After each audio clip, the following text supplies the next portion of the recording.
Kelompok Psikologi Eksperimen akan mereview jurnal yang kedua, yaitu jurnal internasional dengan judul The Effect of Mindfulness Training on Resilience and Decision-Making Strategy in Women with Unwanted Pregnancy, a Quasi-Experimental Study.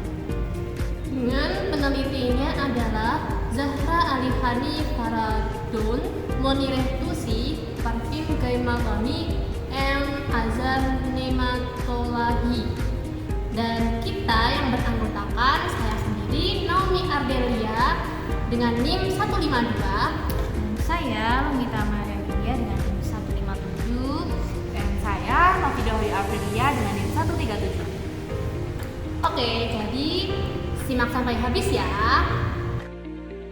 Oke teman-teman, jurnal yang selanjutnya akan kita review adalah jurnal internasional dengan terjemahannya berjudul Pengaruh Pelatihan Mindfulness terhadap Ketahanan dan Strategi Pengambilan Keputusan bagi Wanita yang telah mengalami hamil dengan kondisi tidak diinginkan menggunakan studi kuasi eksperimental. Bagaimana keseruannya? Ditonton ya sampai akhir video.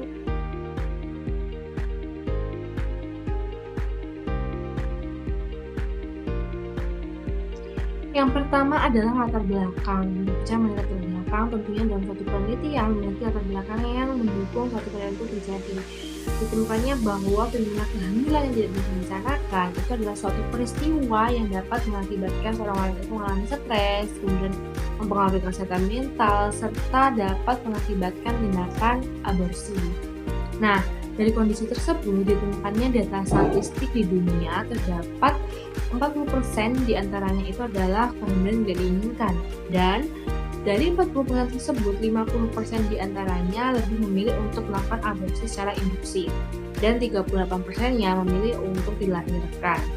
Tentunya dari kondisi tersebut seseorang itu mengalami proses penerimaan diri dan adaptasi yang luar biasa, dan wanita menganggap situasi tersebut suatu hal yang mengancam atau bahkan menantang. Rasa takut, khawatir, cemas, yang hal tersebut semuanya itu fokus pada pikirannya.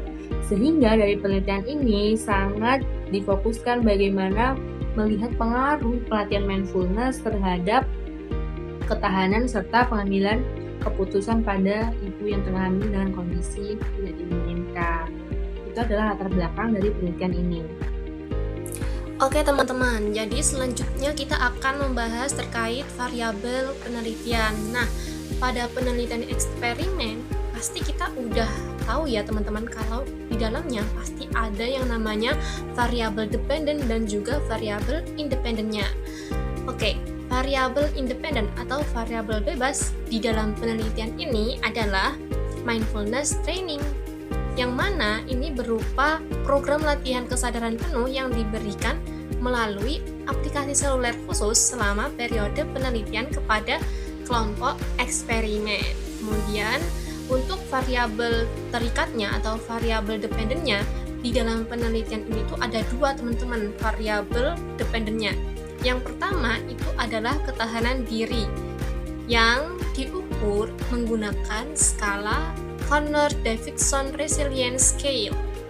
Untuk apa? Untuk melihat kemampuan subjek beradaptasi dengan kondisi stres. Itu variabel dependen yang pertama. Kemudian variabel dependen yang kedua adalah strategi pengambilan keputusan, yang mana ini berfokus pada keputusan si subjek terkait kehamilan yang tidak diinginkan. Apakah akan melanjutkan kehamilan atau melakukan aborsi. Seperti itu ya teman-teman variabel pada penelitian ini.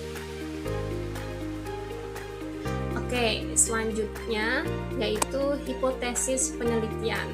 Kita semuanya pasti udah tahu ya teman-teman, kalau yang namanya penelitian eksperimen, penelitian kuantitatif, itu pasti ada yang namanya hipotesis. Apa sih hipotesis itu? Hipotesis yaitu dugaan sementara. Nah, hipotesis di sini ada hipotesis alternatif dan juga hipotesis nol. Pada penelitian ini, hipotesis alternatifnya yaitu terdapat pengaruh signifikan dari pelatihan mindfulness terhadap peningkatan ketahanan diri atau resilience dan strategi pengambilan keputusan pada wanita dengan kehamilan yang tidak diinginkan. Sedangkan hipotesis nolnya itu tidak terdapat pengaruh signifikan dari pelatihan mindfulness terhadap ketahanan diri atau resilience dan strategi dalam pengambilan keputusan pada subjek.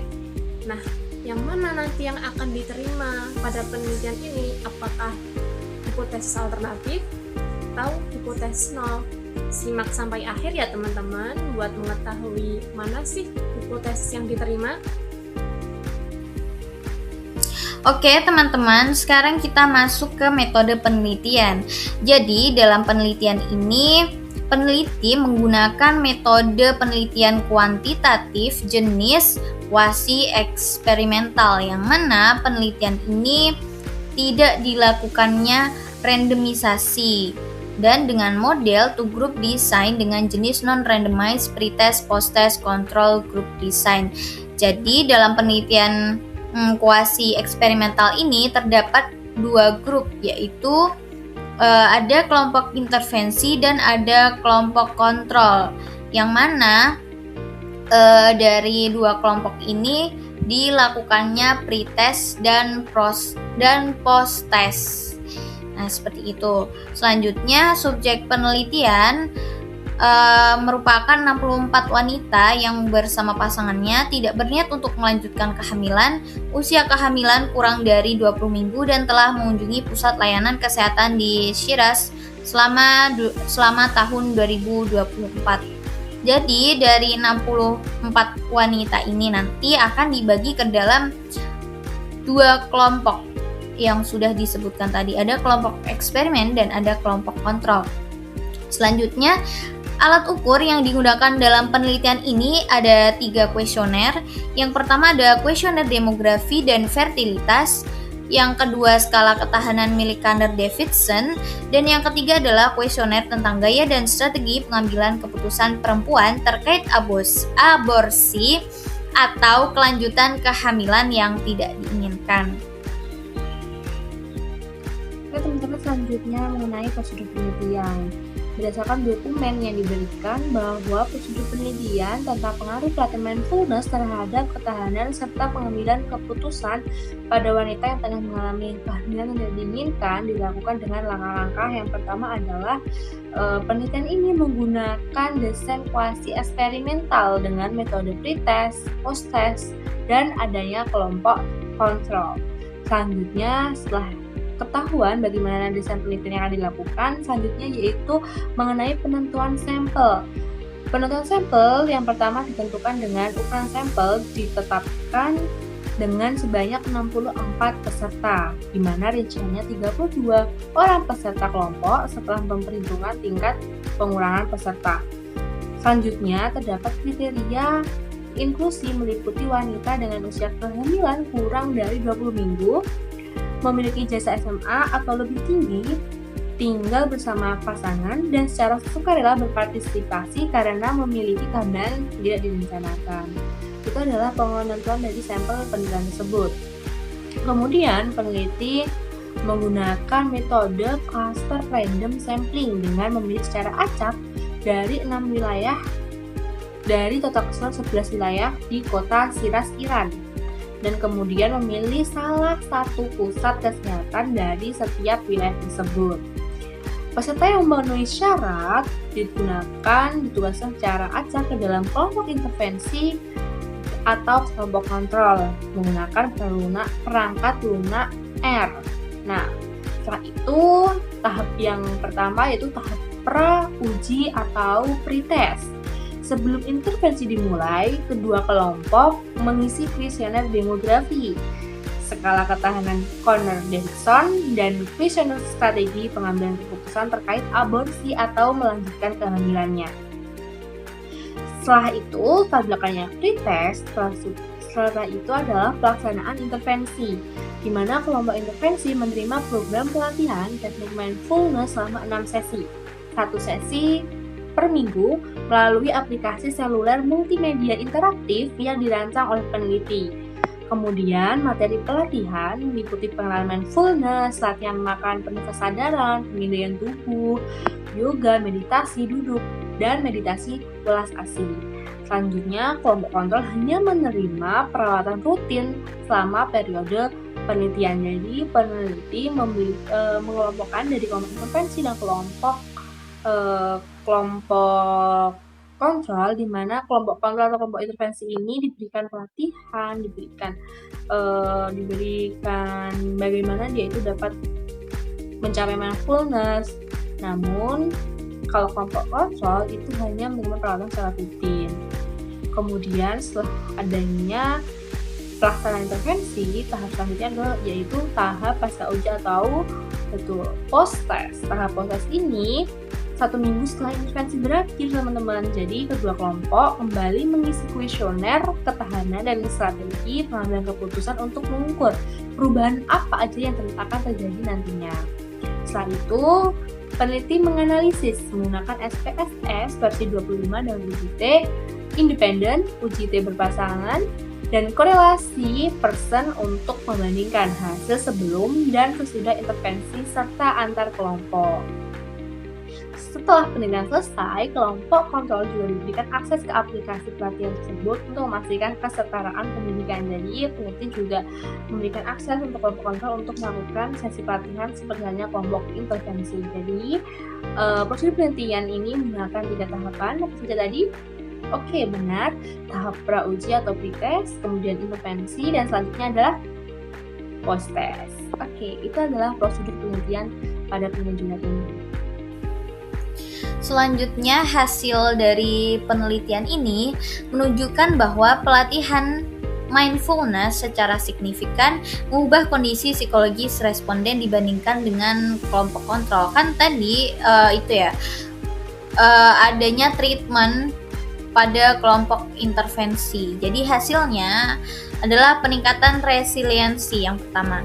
Skor rata-rata resiliensi kelompok intervensi meningkat secara signifikan dari 44,28 menjadi 59,78 setelah diadakannya treatment. Peningkatan ini mencakup seluruh dimensi resiliensi termasuk kompetensi pribadi, kepercayaan pada insting, dan kontrol diri. Yang kedua, perubahan strategi pengambilan keputusan. Skor pengambilan keputusan untuk aborsi pada kelompok intervensi menurun secara signifikan dari 68,25 menjadi 54,6. Hal ini menunjukkan bahwa adanya kecenderungan yang lebih kuat untuk melanjutkan kehamilan. Yang ketiga, adanya hubungan terbalik.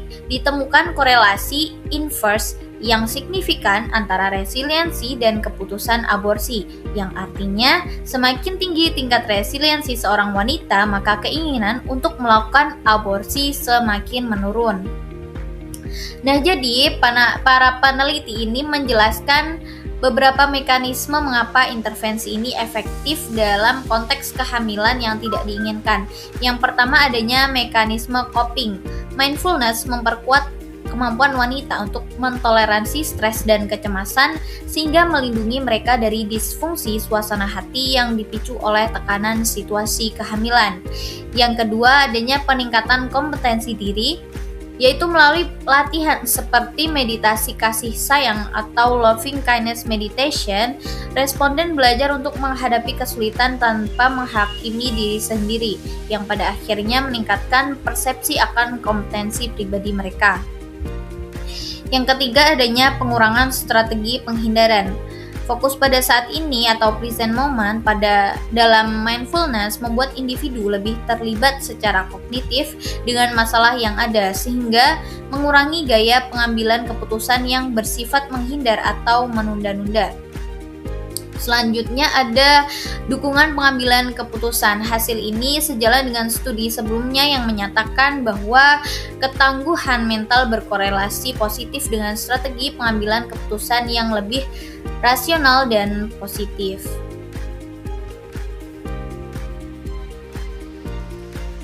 Baik teman-teman, jadi hasil penelitian ini menunjukkan bahwa Mindfulness meningkatkan ketahanan pada wanita dengan kehamilan yang tidak direncanakan dan juga berdampak positif pada pengambilan keputusan untuk melanjutkan kehamilan atau menghindari aborsi. Pemanfaatan strategi pelatihan mindfulness bagi pasangan dengan kehamilan yang tidak direncanakan yang tidak cenderung untuk melanjutkan kehamilan dapat berdampak positif pada pengambilan keputusan mereka. Oke teman-teman, kita semua udah tahu ya bagaimana hasil pada penelitian ini.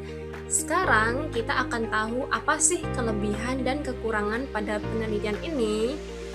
Jadi, dalam setiap penelitian itu pasti ada yang namanya kelebihan dan kekurangan.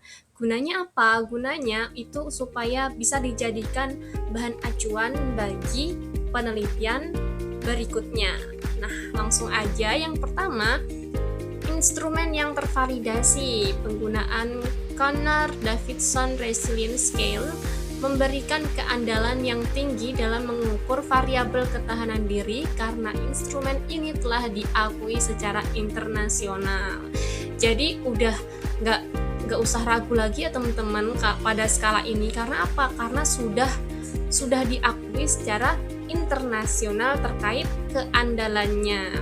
Kemudian yang kedua, data dikumpulkan melalui kuesioner mandiri. Terdapat risiko subjek memberikan jawaban yang dianggap benar secara sosial dan tidak jujur mengenai kondisi mental. Nah, ini kekurangannya ya teman-teman, karena datanya dikumpulkan melalui kuesioner mandiri, kita jadi nggak tahu nih apakah si subjek itu memberikan jawaban yang benar sesuai dengan keadaannya atau benar secara sosial. Jadi itu kekurangan pada penelitian ini.